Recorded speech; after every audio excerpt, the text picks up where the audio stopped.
بات تو محض مذاق سے شروع ہوئی تھی، مگر بعض مذاق اتنا بھیانک رنگ بھی لے سکتے ہیں، اس کا مجھے اندازہ نہ تھا۔ گھر میں کرنے کا کوئی خاص کام نہ تھا، اس لیے میں حیدر کے آنے تک تنہائی سے بچنے کے لیے انٹرنیٹ پر بیٹھی رہتی۔ انٹرنیٹ کی دنیا اتنی وسیع اور انوکھی ہے کہ انسان حیران رہ جاتا ہے۔ یہ ان دنوں کی بات ہے جب نیٹ کی وبا ابھی نئی نئی پھیلی تھی۔ رنگ برنگے لوگوں سے چیٹنگ کرتے کرتے اور مختلف ویب سائٹ دیکھتے ٹائم گزرنے کا پتہ ہی نہیں چلتا، اور کئی دفعہ تو میں اتنی مگن ہو جاتی کہ حیدر کے آنے سے ذرا پہلے بامشکل ہی اٹھ پاتی۔ حیدر نہ صرف میرا شوہر بلکہ تایا زاد کزن بھی تھا۔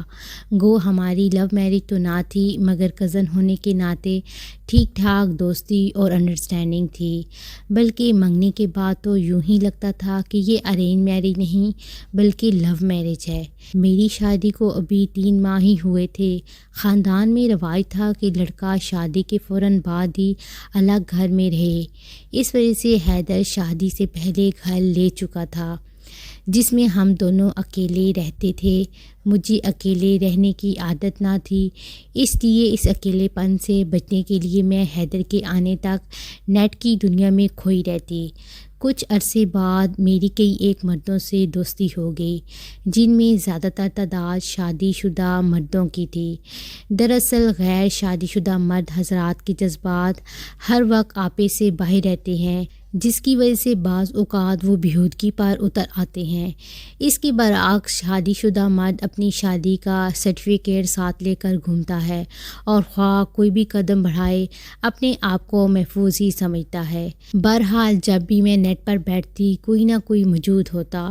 وہ مجھے اپنے گھر کے حالات اور روٹین بتاتے، کچھ ادھر ادھر کی گپ شپ ہوتی، کچھ بحث و مباحثہ ہوتا اور ٹائم گزر جاتا۔ کوئی اپنی بیوی کے رونے روتا جو کہ ظاہر ہے جھوٹے ہوتے تھے، مگر میری طرف سے کوئی ہمدردی کے بول نہ پا کر بالآخر ایسا کرنا چھوڑ دیتا۔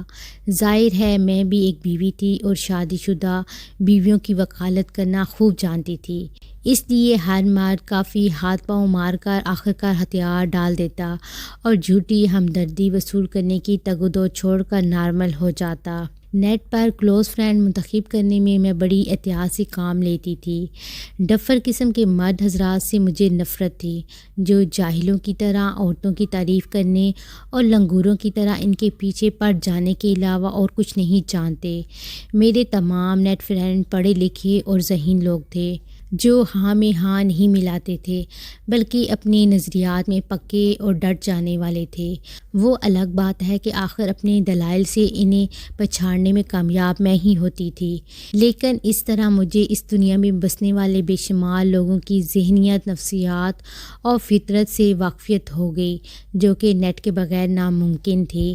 سوال یہ پیدا ہوتا ہے کہ میں نے کسی لڑکی سے دوستی کیوں نہ کی؟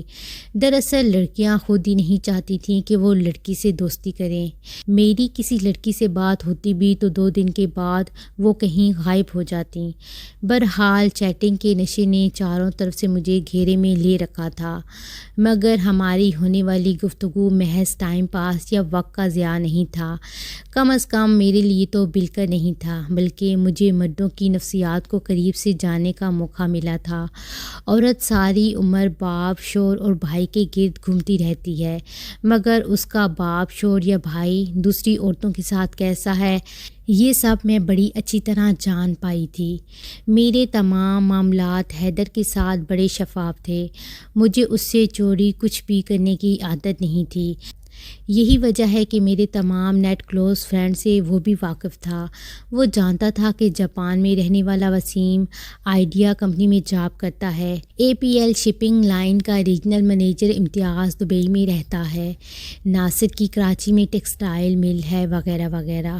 حیدر ہر بات سے واقف تھا اس نے کبھی کسی قسم کی ناگواری کا اظہار نہیں کیا تھا۔ شاید اس کی وجہ مجھ پر اس کا اندھا اعتماد تھا۔ ظاہر ہے میں کسی صورت اس کے اعتماد کو ٹھیس نہیں پہنچا سکتی تھی۔ اس کے برعکس اعتماد تو میں بھی حیدر پر کرتی تھی، مگر میرا اعتماد اندھا نہیں تھا بلکہ آنکھوں والا تھا۔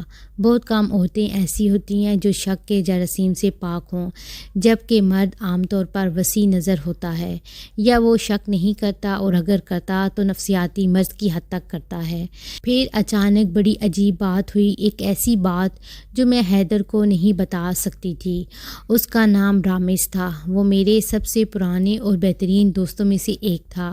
ایک دن اس نے بالکل غیر متوقع طور پر مجھ سے اظہار محبت کر دیا۔ گو وہ شادی شدہ تھا اور اس کے 2 بچے تھے، اور وہ یہ بھی جانتا تھا کہ میں بھی شادی شدہ ہوں، اس لیے میں اس کی حرکت کو مذاق ہی سمجھی، مگر میں نے اس پر ظاہر نہ ہونے دیا، اور محض مذاق کو طول دینے کے لیے میں نے اس کی بات کا جواب محبت سے ہی دیا۔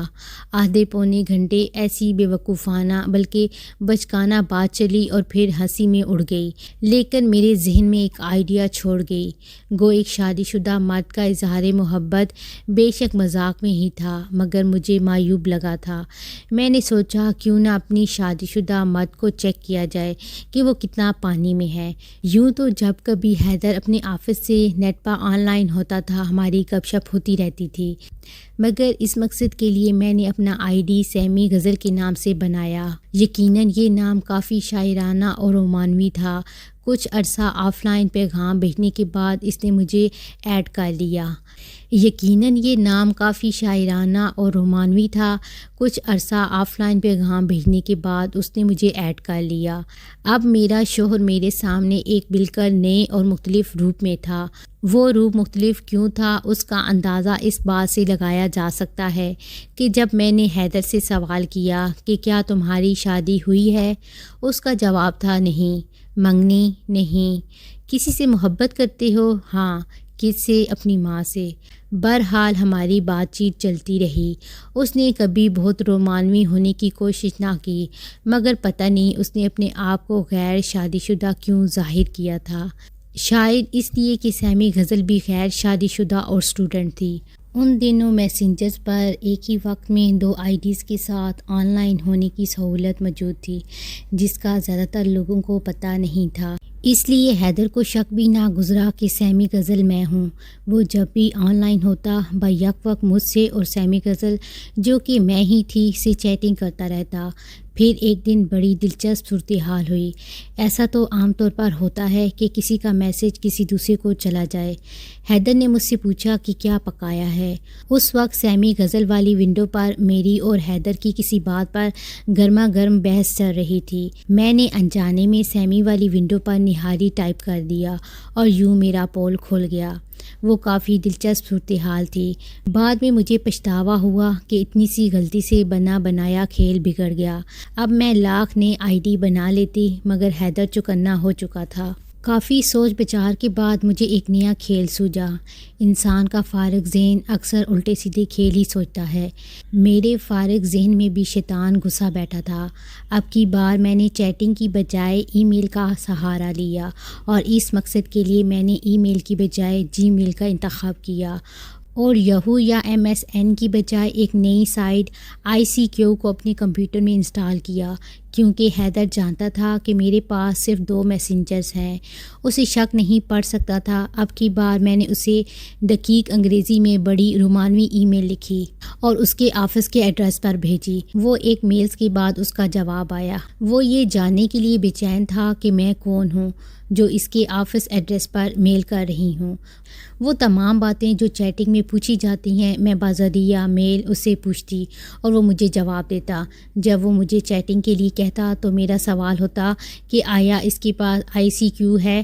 اس کا جواب نفی میں ہوتا، اور میں اسے یہ کہتی کہ میرے پاس MSN یا یہو نہیں ہے۔ بالآخر میری خوبصورت اور رومانوی ترین گفتگو کی تاب نہ لاتے ہوئے اس نے ایک دن میرا فون نمبر مانگ لیا۔ میں نے اسے وعدہ کیا کہ پہلے وہ اپنی تصویر دکھائے، پھر میں نمبر دے دوں گی۔ اگلے ہی دن تصویر آ گئی۔ وہ تصویر حیدر کی نہیں تھی، بلکہ کوئی اور چٹا گورا لڑکا تھا۔ حیدر ٹھیک ٹھاک خوبصورت تھا، پھر اس نے کسی اور لڑکے کی تصویر کیوں بھیجی؟ میں یہ سمجھ نہیں سکی۔ میں بھی نہیں کہہ سکتی تھی کہ مجھے میل کا جواب بھیجنے والا حیدر نہیں ہے، اس لیے کہ اس کی میل کے انداز اور اس میں موجود انگریزی کی روایتی غلطیوں سے صاف پتہ چلتا تھا کہ یہ حیدر ہی ہے۔ بہرحال اب میری نمبر دینے کی باری تھی۔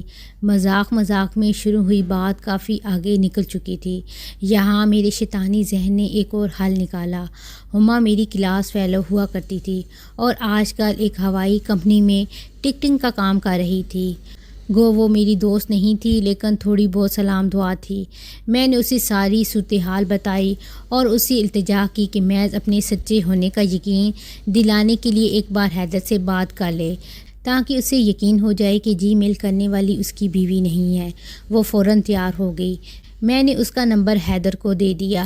یقیناً حیدر نے نمبر ملتے ہی ہما سے بات کی۔ میں نے ہما سے ساری رپورٹ لی۔ اس نے بتایا کہ وہ ساری باتیں ویسی ہی تھیں جو دو اجنبیوں کی پہلی ملاقات پر ہو سکتی ہیں۔ اس کے 2 دن بعد ہی حیدر میل کے ذریعے ملنے پر اصرار کرتا رہا۔ وہ ملنے کی بات ہما سے بھی کہہ چکا تھا۔ یہاں میرا ماتا ٹھنکا مذاق سے شروع ہونے والی بات کچھ عجیب سا رنگ اختیار کرتی جا رہی تھی۔ میرے دل میں بال آ گیا۔ اب مجھے حیدر پر غصہ آنے لگا۔ جب وہ مجھے پیار سے بلاتا تو مجھے چڑ چڑھتی کہ اسی طرح پیار سے اس نام نہاد ہما سے بھی باتیں کرتا ہوگا۔ میں بہت چڑچڑی ہو گئی، مگر پھر بھی میں نے حیدر کو چیک کرنے کے لیے ایک آخری داؤ کھیلنے کا فیصلہ کیا۔ میں نے ہما سے کہا کہ وہ ملاقات کی حامی بھر لے، اور یوں میرا پیزا ہٹ میں ان کی بلائنڈ ڈیٹ سیٹ ہو گئی۔ اس دن حیدر کو اصولاً بلیو جین شرٹ پہن کر آفس جانا تھا، کیونکہ میں نے میل کے ذریعے اسے یہی کلر بتایا تھا تاکہ ہما اسے پہچان سکے، اور ہما نے سبز کپڑے پہنے تھے۔ مگر اس صبح حیدر نے بلیو جینز کے ساتھ اسکائی شرٹ پہن لی۔ میں چپ رہی۔ میرا خیال تھا کہ فون پر بتا دے گا کہ شرٹ کا کلر یہ نہیں یہ ہے۔ وہ سارا دن میں نے انگاروں پر گزارا۔ شام 6 بجے ان کی ملاقات تھی۔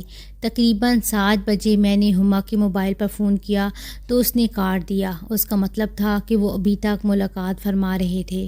میں اپنے آپ کو کوسنے لگی کہ میں اتنا آگے کیوں بڑھی۔ اپنی حد تک تو ٹھیک تھا، مگر میں نے کسی دوسری لڑکی کو کیوں شامل کیا، اور وہ بھی ایک ایسی لڑکی جو مجھ سے زیادہ خوبصورت اور ماڈرن تھی اور میری دوست بھی نہیں تھی۔ ظاہر ہے وہ ہمارے رشتے کا کیا لحاظ رکھ سکتی تھی۔ 8 بجے حیدر گھر آئے تو غم و غصے نے چاروں طرف سے مجھے گھیر لیا، مگر ہما سے رپورٹ لیے بغیر میں کوئی چارہ جوئی نہیں کرنا چاہتی تھی۔ میں خاموش اور ناراض رہی۔ آج اتنی دیر کیوں ہوئی؟ میں نے پوچھا۔ ٹریفک بہت زیادہ تھی، حیدر نے جواب دیا۔ ہو نہ ہو سب جانتی ہوں، میں نے دل میں کہا۔ اس دن حیدر تھکا ہوا تھا، وہ مجھ سے دور دور ہی رہا، یا شاید میں دور دور رہی، پتہ نہیں، مگر آنے والے دن نے ہماری دوریوں کو بہت زیادہ بڑھا دیا۔ اگلے دن میں نے ہما سے ملاقات کے بارے میں پوچھا تو وہ برملا حیدر کی تعریف کرنے لگی۔ تمہارا شوہر تو بہت ہینڈسم ہے۔ میں اس غیر لڑکی کے منہ سے اپنے شوہر کی تعریفیں سن کر آگ میں جلتی رہی۔ اب اگر یہ ملاقاتوں کا سلسلہ چل نکلا تو میں کیسے روک پاؤں گی؟ ہما کسی صورت اعتبار کی قابل نہیں تھی، اور حیدر پر میرا اعتبار کب کا چکنا چور ہو چکا تھا۔ ہمارے آئے دن لڑائی رہنے لگی۔ حیدر 5 منٹ بھی لیٹ ہوتا تو میں یہی سمجھتی کہ آج ملاقات کر کے آیا ہے۔ میں نے نیٹ پر بیٹھنا چھوڑ دیا۔ سارا دن میں اپنی قسمت کو روتی رہتی۔ تقریباً 1 ہفتے بعد میں نے ہما کو فون کیا۔ مجھے اس بات کی بھی شرمندگی تھی کہ ہما کیا سوچتی ہوگی، مگر میں جانتی تھی کہ ہما ٹائپ لڑکیاں صرف کھانے پینے کی شوقین ہوتی ہیں۔ اس نے سرسری سا جواب دیا کہ بس 2-4 بار ہی ملی ہوں، اور مصروفیت کا بہانہ کر کے فون بند کر دیا۔ اس دن میری حیدر سے چھوٹی سی بات پر بہت بڑی لڑائی ہوئی، اور میں روٹھ کر اپنے ماں باپ کے گھر چلی گئی۔ حیدر کو بھی غصہ تھا، وہ مجھے منانے بھی نہ آیا۔ 1 مہینے یوں ہی گزر گیا، میں انتظار ہی کرتی رہی۔ پھر ایک دن وہ آ گیا۔ چلو گھر چلیں، وہ بولا۔ کیوں؟ چھوڑو سب باتیں، کل میرے اسسٹنٹ کی شادی ہے، وہاں چلنا ہے، حیدر نے کہا۔ مجھے پھر سے غصہ چڑھ گیا۔ میرا خیال تھا وہ کہے گا گھر چلو، میں تمہارے بنا رہ نہیں سکتا، مگر وہ اپنے مطلب کے لیے مجھے لینے آیا تھا۔ شادی پر بھی ہما کو ہی لے چلو، میں نے دل میں سوچا اور کہا۔ میں نہیں جا سکتی۔ پکی بات ہے؟ حیدر نے 2 ٹوک پوچھا۔ ہاں، میں نے کہا۔ اور وہ واپس چلا گیا۔ میں اس دن بہت روئی۔ میں نے ایک بار پھر نہ سوچا کہ شادی کے لیے ہی صحیح، مگر وہ مجھے لینے تو آیا تھا۔ جو وقت گزرنے لگا، غصے کی جگہ اداسی لینے لگی۔ مجھے ہر پل اس کی یاد آتی رہتی، اس کی پیار بھری باتیں میرے کانوں میں گونجتی رہتیں۔ وہ بہت نرم انسان تھا، میری کوتاہیوں کو نظر انداز کر دیا کرتا تھا۔ پھر یکدم اسے کیا ہو گیا تھا؟ کبھی میں سوچتی ہما کے درمیان میں آنے کی وجہ سے ایسے ہوا ہے کہ اس کا رویہ مجھ سے ترش ہو گیا ہے۔ اب تو گھر والوں نے بھی تقاضا شروع کر دیا تھا کہ بہت دن میکے رہ لیا، اب مجھے واپس جانا چاہیے۔ امی نے مجھ سے پوچھے بغیر حیدر کو فون کر دیا کہ مجھے آ کر لے جائے۔ وہ آیا، ہم نے کھانا کھایا اور پھر میں گھر آ گئی۔ گھر کا نقشہ ہی بدلا ہوا تھا، گھر کی ہر چیز سے ادھورا پن اور اداسی جھٹک رہی تھی۔ مجھے پہلی بار احساس ہوا کہ حیدر مجھ بن کتنا ادھورا تھا۔ حیدر کا رویہ بھی نرم ہو چکا تھا۔ حیدر نے مجھے پیار سے پاس بٹھا کر پوچھا، سچ سچ بتاؤ تمہیں کیا ہوا تھا؟ یہ سوال اپنے آپ سے پوچھو۔ میں نے اداس لہجے میں کہا، مجھے تو کچھ بھی نہیں ہوا تھا، سچ۔ میں نے اس کی آنکھوں میں جھانک کر دیکھا، وہاں مجھے اداسی اور معصومیت کے علاوہ کچھ بھی نظر نہ آیا۔ پھر میں نے اسے ساری بات شروع سے آخر تک بتا دی۔ وہ سر پکڑ کر بیٹھا رہا۔ میرا خیال تھا کہ ساری بات جان لینے کے بعد وہ مجھ سے سوری کرے گا۔ کچھ بھی ہوا، آخر وہ میرا شوہر تھا اور ہم نے اکٹھے ہی رہنا تھا، مگر ایسا کچھ نہ ہوا۔ جب میں چپ ہوئی تو وہ بولا، تمہیں پتہ ہے تمہاری ہما نے شادی کر لی ہے؟ میں چپ رہی، میرے اسسٹنٹ کے ساتھ۔ یہ سچ ہے کہ میلز کا جواب کبھی میں کبھی وہ دیتا تھا۔ وہ خوبصورت سا لڑکا جس کی میں نے تصویر بھیجی تھی، وہی میرا اسسٹنٹ شاہد ہے۔ ایک آفس کے پتے پر اس طرح کی میلز آنا ہمارے لیے حیران کن تھا، کیونکہ تمام میل سرور سے ہو کر آتی ہیں۔ یہ جاننے کے لیے کہ یہ کون ہے، میں نے فون نمبر پر اصرار کیا۔ پھر شاہد نے ہی اس سے بات کی اور وہی ملنے گیا۔ دوسری ہی ملاقات میں شاہد نے بتایا کہ وہ حیدر نہیں ہے۔ بس ملاقاتیں بڑھیں اور شادی تک نوبت پہنچ گئی، مگر آج تک ہما نے یہ نہیں بتایا کہ ہمارا میلنگ ایڈریس اسے کہاں سے ملا۔ حیدر خاموش ہو گیا۔ میری کیا حالت ہوئی ہوگی یہ بتانے کی ضرورت نہیں۔ میں شرمندگی کا ایک ایسا دریا بن چکی تھی جس میں سیلاب آیا ہو۔ تو دوستوں، یہ تھی آج کی ہماری کہانی۔ آپ کو اس کہانی سے کیا سبق حاصل ہوا وہ آپ کمنٹس میں لازمی بتا سکتے ہیں، اور ہماری کہانی آپ کو پسند آئی ہے تو ہماری ویڈیو کو لائک کر دیں، ساتھ میں چینل کو سبسکرائب کرنا مت بھولیں۔